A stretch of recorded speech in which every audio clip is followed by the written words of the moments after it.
I was buttoning my coat when my phone buzzed on the kitchen counter. I almost didn't look. I was already running 7 minutes late. And my brother had texted twice that morning asking if I was bringing anything. I'd grabbed a box of butter tarts from the Sobeys on Merivale the night before, so I figured that counted. But the notification wasn't from my brother, it was from my notary. 4 words, call me, don't go. I stood there with one button still undone, staring at my phone. My notary, a quiet, careful woman named Ms. Fontaine, who had handled our family's paperwork for 11 years and had never once sent me anything that wasn't a PDF, had just texted me like she was trying to keep me from walking into traffic. I called her back before I even sat down.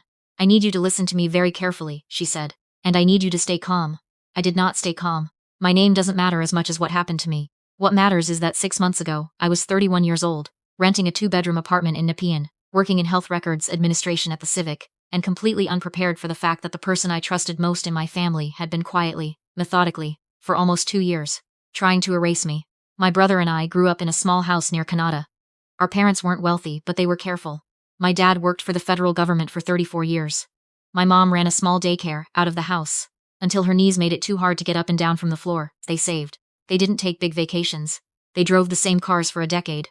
And when they bought a small cottage property up near Calabogie in the early 90s, they held on to it the way some people hold on to the idea of a different, quieter life, like someday they'd need it. My dad passed away 3 years ago. Heart attack, sudden, a Thursday morning in February. My mom lasted another 18 months before the grief and the COPD took the rest of her. By the time everything settled, the estate had 2 significant assets. The house in Canada, which sold almost immediately, and the cottage. The cottage was supposed to be split between me and my brother. That was what both wills said. That was what Miss Fontaine had explained to us, separately and together, on a gray Tuesday morning in her office on Bank Street, with the original documents laid out on the table, and 2 cups of coffee going cold beside us. My brother had nodded. He'd said, of course that's what they wanted. What I didn't know, what I had absolutely no idea about, was that he had started building a different version of that meeting in his head long before we ever sat down. My brother is 4 years older than me. His wife came into the picture when I was in my mid-20s, and immediately the dynamic shifted in ways I couldn't quite name at the time. She's not unpleasant, exactly. She's the kind of person who smiles at everything you say, but is somehow always slightly disappointed by it. She started calling the cottage, the Calabogie property, very early on, the way you refer to something in a real estate listing, rather than a place where you used to catch frogs as a kid. The first sign I missed was subtle. About a year after my dad died, my brother mentioned casually over the phone that he'd been looking into what it would take to list the property. I told him we weren't at a point where we needed to decide anything. He agreed. He said he was just curious, just researching. The second sign, I also missed. He started seeing his wife on emails about the estate.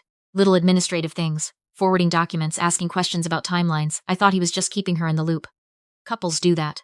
The third sign I almost caught. About 8 months before Ms. Fontaine's text, I'd been scheduled to meet with a financial planner, a woman recommended through work, to talk about my share of the estate, once things finalized. I had the appointment in my calendar for a Thursday afternoon at 4:30. I even had the address written on a sticky note on my fridge. I didn't go. I thought I'd gotten the date wrong. I thought I'd mixed it up with something else. When I called to reschedule and the receptionist confirmed I'd had an appointment that day, that someone had called that morning to cancel it on my behalf, I remember feeling a cold, strange confusion. I told myself I must have called and forgotten. I told myself I was overwhelmed with the estate paperwork and my own job and grief that I hadn't fully processed yet. I did not tell myself that someone might have done it deliberately. Ms. Fontaine's voice on the phone was steady the way people get steady when they've thought through what they're going to say before they say it. She told me she had received a call 2 days earlier from a law firm in Ottawa. One I didn't recognize, asking to verify certain documents related to my parents' estate. She told me the questions they were asking were unusual, specific in ways that didn't make sense unless someone was building a case for something. She told me she had pulled the original files and found a discrepancy. Someone submitted a statutory declaration on your behalf, she said, approximately 4 months ago, indicating that you had agreed to waive your interest in the Calabogie property in exchange for a cash payment from the estate. I sat down on the floor. I don't know why the floor specifically. It was just what was there. I never signed anything like that, I said. I know, she said, because I have your signature on file from 11 years of documents. And the signature on this declaration is not yours, not even close. The cash payment referenced in the forged declaration? $30,000, supposedly transferred to an account in my name. There was no such transfer. There was no such account. There was just a piece of paper, filed quietly, that said I had agreed to walk away from a property worth somewhere between $350,000 and $400,000, in exchange for money I never received, in a transaction I never agreed to. The brunch today, Miss Fontaine said carefully. My brother invited me, I said. A pause. I think you should not go. I want to tell you that I immediately called a lawyer and stayed home and handled everything rationally. That's not what happened. What happened is that I sat on my kitchen floor for about 20 minutes, and then I called my best friend, who lives in Gatineau and works in insurance and is the most practically minded person I know, and I told her everything, while she said almost nothing except okay and keep going until I ran out of words. Then she said, "Do you have a lawyer?" I didn't. Not personally. I had Miss Fontaine, who was a notary, and I had the vague memory that my dad had mentioned someone years ago. A guy he'd played hockey with who'd gone into estate law. I told her this. "Find him," she said, "today." His name was Mr. Beausoleil. Not the one from the file, a different one, as it happens. And he had a small practice in Centertown and had known my father for decades. I called his office that afternoon expecting to leave a voicemail. He picked up himself. I explained everything. Or tried to. I kept losing the thread of it, jumping back and forth between the forged declaration and the cancelled financial appointment, and the way my brother had started calling the cottage the Calabogie property, and the way his wife always asked about the estate with this particular smile that I'd thought was interest, but that now felt like inventory. Mr. Beausoleil was quiet for a moment. Then he said, "When did you last look at your email account's login history?" I hadn't known that was something I should do. He walked me through it while we were still on the phone. I went into the security settings and pulled the recent access log. There were 3 logins I didn't recognize, 2 from an IP address I couldn't identify, 1 from a device listed as a Windows laptop. I don't own a Windows laptop. I hadn't logged in from any unfamiliar location, but someone had twice in the last 3 months, at times when I was almost certainly at work. My email is where Miss Fontaine sends documents, where the financial planner's office would have sent confirmation, where anything official about the estate would land. Someone had been in there. "Okay," Mr. Beausoleil said, and his voice was calm, in the same way Miss Fontaine's had been. "I need you to change your password right now. Then I need you to not contact your brother until we've spoken again." The next 2 weeks were the strangest of my life, and I've had some strange weeks, Mr. Beausoleil engaged a forensic documents examiner who confirmed within days that the signature on the statutory declaration was not mine. The paper it was printed on was consistent with documents produced in the last year. The notary seal used was a replica, a good one, but not the one registered to Ms. Fontaine's firm. Someone had forged not just my signature but a notary seal. In Ontario and across Canada, that's not just a civil matter. That's fraud. That's potentially criminal impersonation. That's the kind of thing that ends up in front of the Ontario Court of Justice, with someone standing in the prisoner's box, looking very different from the person who sat across from you at Christmas dinner 2 years ago. Mr. Beausoleil also found something else. The law firm that had called Ms. Fontaine, the one asking unusual questions, was retained by my brother's wife. Not my brother, her. She had hired them 4 months before the forged declaration was filed, which meant the timeline of this went back further than I'd understood. She had been researching the estate, the property, and my legal standing for at least 6 months before anything visible happened. And the financial planning appointment I'd missed? The one I'd thought I'd canceled by accident? There was a voicemail, pulled from the planner's office records.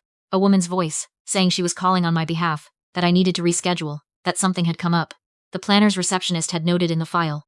Client's sister-in-law called to cancel. She had used the word sister-in-law. She had called to cancel my appointment. In my name. And then, somehow I had believed for 8 months that I'd done it myself. Here's the part that still makes me feel cold when I think about it. I went back through my calendar. The one on my phone, the one synced to my Google account, the same account someone had accessed without my permission, and I found 7 appointments, over 18 months, that I had no memory of canceling or changing.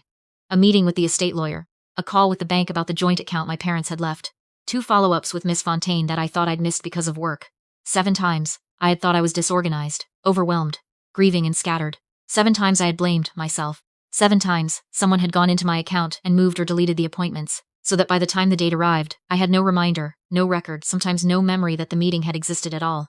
When Mr. Beausoleil explained this to me, I didn't cry. I think I was too angry to cry. I remember sitting in his office on Elgin Street, with the afternoon light coming through the blinds at that specific late autumn angle, and I thought, she didn't just try to steal the cottage. She tried to make me think I was losing my mind. That's the part that took me a long time to name.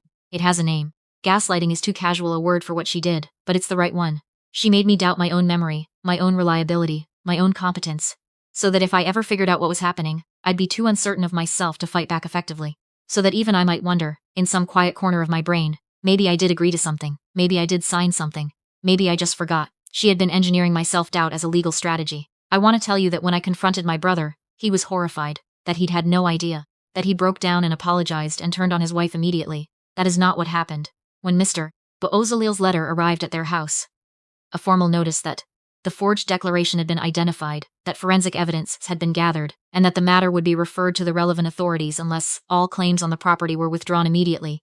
My brother called me. He did not call to apologize. He called to tell me that I was being dramatic, that this was a family matter and I was making it into a whole legal thing, and that Miss Fontaine must have made an error somewhere, because that's just what she was like, apparently, even though he'd met her exactly twice in his life. He said his wife had only been trying to help, and that the cash payment had been discussed at some point, and I must have forgotten it, which he delivered with a kind of patience that made me realize he'd practiced that line. He said, "You've been really stressed since Mom died. We've all been worried about you." There it was. I hadn't recognized it for 2 years, but I recognized it now. I said very quietly, "I'm going to need you to stop talking." And then I hung up. I'd been advised by Mr. Beausoleil to document everything, and I had. I'd screenshot the email login history before changing my password. I'd kept the voicemail record from the financial planner. I'd preserved every email, every text, every piece of correspondence related to the estate going back to the week my mother died. And Miss Fontaine, who I will be grateful to for the rest of my life, had kept meticulous copies of everything that had come through her office, including the original signed documents that made the forgery obvious by comparison. The referral went to the Ontario Provincial Police Financial Crimes Unit. I know that sounds dramatic. It sounded dramatic to me too, sitting in a police station in Ottawa on a Wednesday morning, filling out a statement, while outside the window the October sleet came down sideways. But fraud of that scale, forged documents, impersonation, unauthorized account access, is not a small thing under the Criminal Code of Canada. It doesn't stay a family disagreement once you've faked a notary seal. My brother's wife was interviewed, then interviewed again. The law firm she'd retained declined to continue representing her once the nature of the case became clear. My brother hired his own lawyer, separately, a detail that told me everything I needed to know about where things stood between them. I didn't have a lot of contact with my brother during those months. We exchanged a few terse emails through lawyers. Once he called from what I assume was his cell while he was somewhere quiet, and he started to say something. I'm not sure what, and then his wife's voice came through in the background and the call ended. I didn't call back. I have a niece. She's 8. She started school last year, and she's obsessed with marine biology and has a fish tank in her bedroom, with 3 fantail goldfish. She's named after different types of coral. I love her very much, and none of this was her fault, and I thought about her constantly during those months. What she was being told, what she was absorbing, whether any of this was landing on her in ways that would take years to unfold. That was the part that made me cry, actually. Not the forged signature, or the deleted appointments, or the phone call, where my brother told me I was being dramatic. It was thinking about my niece, eating cereal in the morning, while her parents talked about her aunt like she was a problem to be managed. I asked Mr. Beausoleil, at some point, whether there was anything that could be done, whether the evidence of what had been done to me was relevant to her well-being in any formal sense. He said that was outside his area, but that if I wanted to raise it, there were avenues. I filed that away. I'm still holding on to it. The resolution, when it came, was quieter than I expected and also more complete. My brother's wife was charged under the criminal code with fraud over $5,000, and with uttering a forged document. Both are serious charges in Canada. The process was slow. These things always are. But the evidence was thorough enough that her lawyer apparently advised her early on that trial was not her best option. A plea agreement was reached.